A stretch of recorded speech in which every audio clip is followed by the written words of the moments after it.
Mailbag time. YouTube comments, X, formerly known as Twitter, at @SMcLaughlinCFB or at Locked On Ducks. Or if you want priority access and all sorts of other perks, you can become a Locked On Ducks insider. Link in the description below. Wherever you listen to or watch the show, you can get a free 14-day trial. The flock has been growing over there.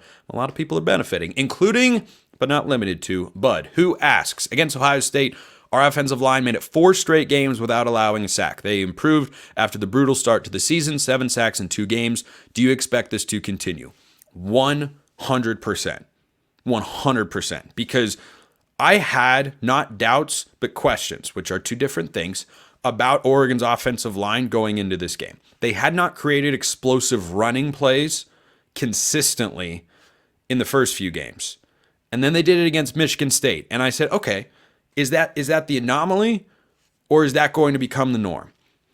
Well, if you can get Jordan James over 100 yards, you can create explosives on other teams, because most teams Oregon's going to play this year, including Purdue later this week, are not going to be loaded with NFL guys on the other side of the ball. And we'll get into the Boilermakers. Send me all the questions that you've got, and I'll dive into them and answer them here on the show, as always. But that Ohio State team was every bit as good as I thought they were. Will Howard looks like a completely different player than what he was at Kansas State because he has great support around him. The defense, they're physical. And if you notice, Jordan James had a really good day and outran the Ohio State running backs by just a little, and Oregon kept Quinshon Judkins in check, which is a really, really impressive thing to do. But for Oregon's offensive line to have the amount of success they had and allow 0 sacks for Dylan Gabriel, that's an incredible accomplishment. It was great to see against Oregon State. They finally figured it out, and everyone went, oh, okay, this is what this offense can really look like. And then against UCLA, it was, oh, okay, they did it against a bad Big Ten team, but hey, at least they did it, as it looked as they should. Then they did it against Michigan State, and you're like, okay, this is a positive trend, but I want to see a test. There is no defensive front that is going to be better than the one Ohio State put on the field. Michigan, poses a different sort of challenge. Their interior guys are better than their edge players. I think Ohio State's edge guys are better than their interior, but both units are extremely talented. And if you can have that sort of success against Ohio State, you can have it against anybody in the country. So I have full faith in the offensive line going forward.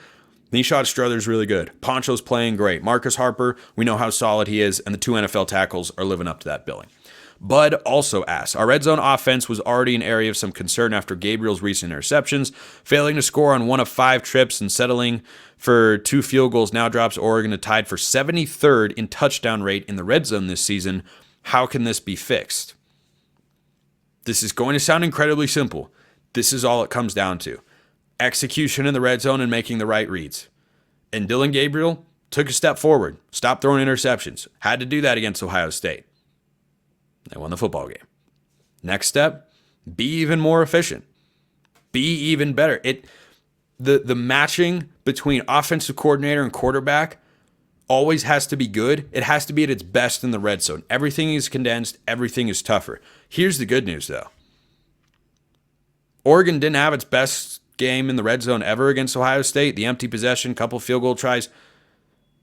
Still won the football game. Still had 32 points. Because they're creating explosives. So that doesn't need to move to be one of the 25 best in the entire country.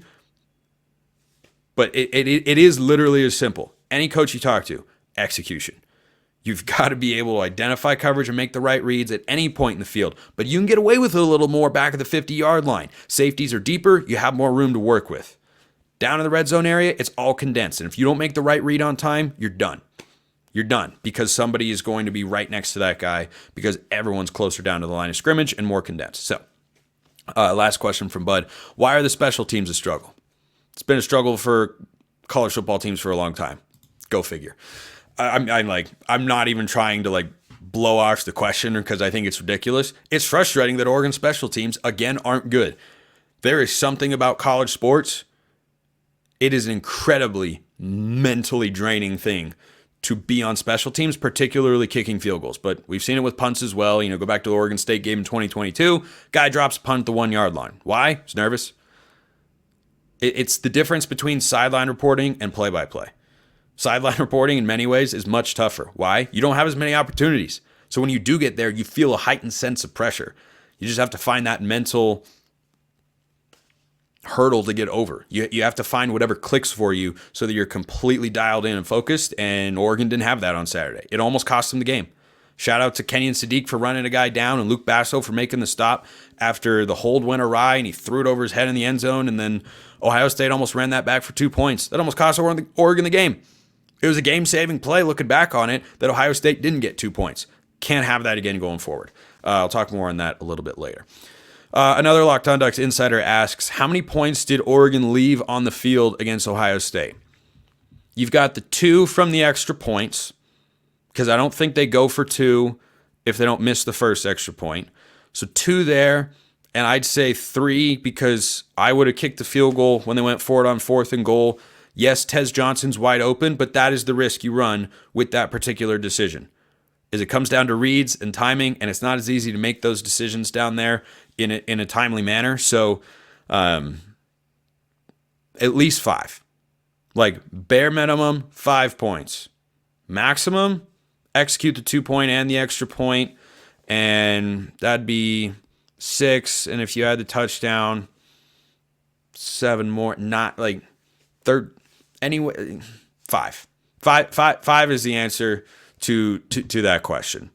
Didn't kick a field goal, missed 2 extra points, left 5 points on the field. That's how many I'd say is the baseline number. It's as many as 13 or 14, but it's 5. And I think that that's a really good sign. I'm gonna come back to that a little bit later. This question from Dylan. Is this the best run defense in Oregon history? Look what we did to Ohio State's run-heavy offense with incredible backs. Look what the Beavers have done to teams. Yes, not great competition. Look how much worse Genty has gotten against other teams. Michigan State, another solid rushing attack. Third and final question, because he had 2 from yesterday. Is this the best tackle duo Oregon's ever had? And lastly, is this the worst PAT unit we've ever had? Oregon's missed 3 PATs in 6 games. Like actually kicking, not counting the unsuccessful 2-point conversion try against Ohio State. Can't remember a time where they missed 3 in a 6-game stretch. So maybe. Would love for that to get cleaned up. On the rushing easy question on the tackles. Yes. Best tackle duo I've ever seen. Penei Sewell was a part of a great offensive line. His right tackle, I think, was Calvin Throckmorton. Someone can correct me if I am wrong. That tandem has definitely got consideration, but I mean, Connerly and Cornelius are so good. They're going to the NFL after this year. They're going to make plenty of money doing so as well. Is it the best run defense in Oregon history? Too early to say. It's too early in the season. I know that they've done a really good job in most of their games, except for a handful of carries against Ashton Genty. And then I'll talk about that more in just a sec. They've been really good. I mean, exceptionally good stopping the run this year. It's all Oregon could really ask for, but they have had a tendency to allow the big run.